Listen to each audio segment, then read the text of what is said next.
Oke, pasar saham lagi merah-merahnya, lagi berdarah-darah. Semua orang panik kan? Nah, pertanyaannya, ini beneran kiamat atau jangan-jangan malah jadi peluang? Di pembahasan kali ini kita bakal bongkar tuntas strategi dari para pakar. Bukan cuma buat bertahan hidup, tapi gimana caranya malah bisa menang di tengah pasar yang lagi anjlok begini. Kita mulai dari sebuah fakta yang jujur aja agak menusuk ya. Coba lihat kutipan ini. Jadi penurunan pasar kayak sekarang ini tuh bukan cuma soal duit atau angka di portofolio. Ini lebih dalam dari itu. Bahkan para pro, para senior yang modalnya udah raksasa sekalipun, itu bisa kena mental. Ini kata narasumber kita loh. Jadi ini bukan lagi soal teknikal, tapi udah jadi pertarungan psikologis. Oke, pertanyaannya sekarang, separah apa sih emang kondisinya? Biar kita nggak salah langkah, kita mesti paham dulu nih, musuh yang kita hadapi ini segede apa? Coba lihat angka ini, minus 17%. Biar ada gambarannya, ini data di awal tahun 2026, IHSG kita itu udah terjun bebas segitu gedenya. Jadi ini bukan sekedar koreksi pasar biasa yang sebentar-sebentar balik lagi, bukan. Ini penurunan yang serius, yang signifikan banget. Nah, biar lebih kebayang lagi, coba kita bandingin ya. Angka 17% tadi itu ternyata jadi penurunan terburuk kedua dalam 20 tahun terakhir loh. Yang lebih parah dari ini cuma satu, krisis global tahun 2008. Jadi, sekali lagi, ini bukan sekedar gejolak pasar biasa, situasinya beneran genting.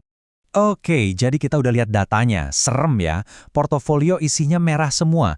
Wajar banget kalau reaksi pertama kita itu panik.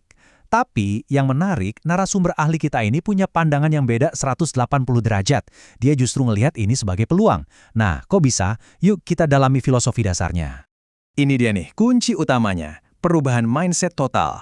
Pasar yang lagi berdarah-darah itu bukan krisis untuk ditakutin, tapi justru ini waktunya diskon besar-besaran. Ini waktu terbaik buat berburu saham-saham bagus dengan harga miring.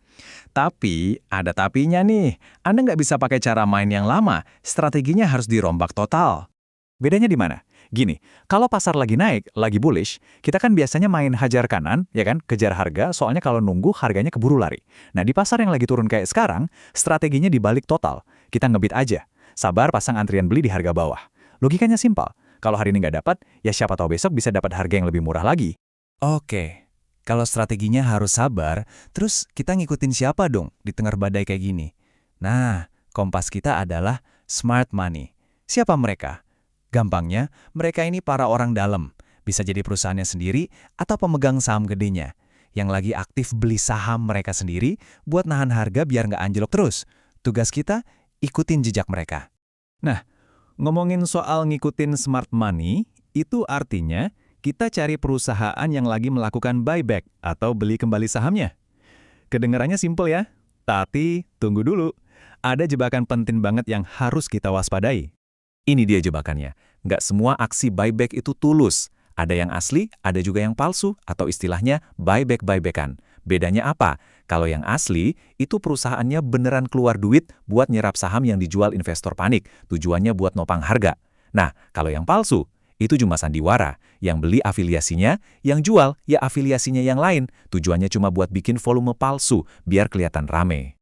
Narasumber kita punya analogi yang kena banget soal ini. Katanya, nemuin buyback palsu itu ibarat ketemu orang MLM yang niatnya udah mau nipu kita dari awal. Sekali kita tahu niat busuknya, kita kan nggak bakal pernah percaya lagi sama orang itu kan? Nah, sama kayak saham, sekali dia main buyback-buybackan, kepercayaan kita hancur total. Oke, teorinya udah cukup. Sekarang gimana prakteknya? Kita akan ubah semua konsep tadi jadi sebuah rencana aksi yang konkret, sebuah playbook buat trading defensif di pasar yang lagi kacau ini. Ini dia buku panduannya. Ada 4 langkah simple. Pertama, identifikasi. Cari saham mana yang lagi ada aksi buyback asli, di mana si smart money ini konsisten pasang antrian beli. Kedua, ikuti.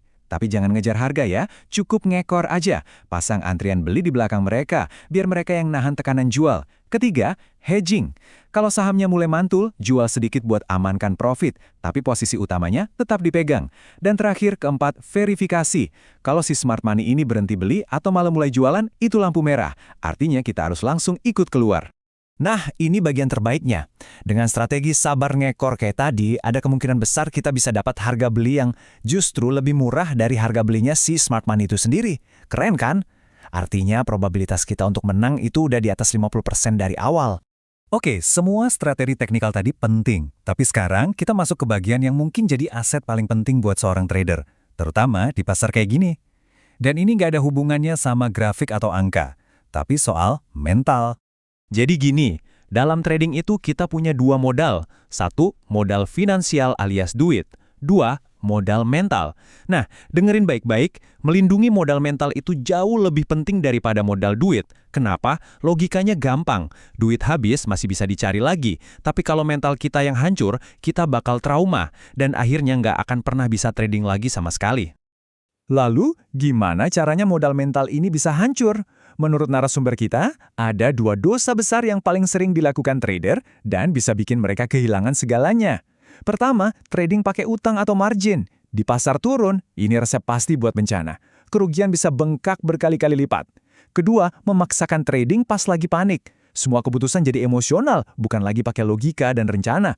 Analoginya benar-benar kuat. Coba bayangin portofolio Anda yang lagi rugi parah itu kayak api yang mulai menyala di ruang tamu. Apa yang Anda lakukan? Pasti langsung berusaha dipademin kan? Nggak mungkin Anda cuma diem aja nontonin rumah Anda kebakar sambil berharap apinya mati sendiri. Nah, itulah yang harus dilakukan pada portofolio. Ambil tindakan, kendalikan kerusakannya. Sebagai penutup, kami ingin meninggalkan Anda dengan satu pertanyaan untuk direnungkan. Di tengah pasar yang lagi anjlok begini, mana sih kesalahan yang lebih besar? Kehilangan sejumlah uang? Atau kehilangan kekuatan mental untuk bisa cari uang itu kembali? Jawaban Anda atas pertanyaan ini bisa jadi akan menentukan segalanya. Sekian untuk pembahasan kali ini.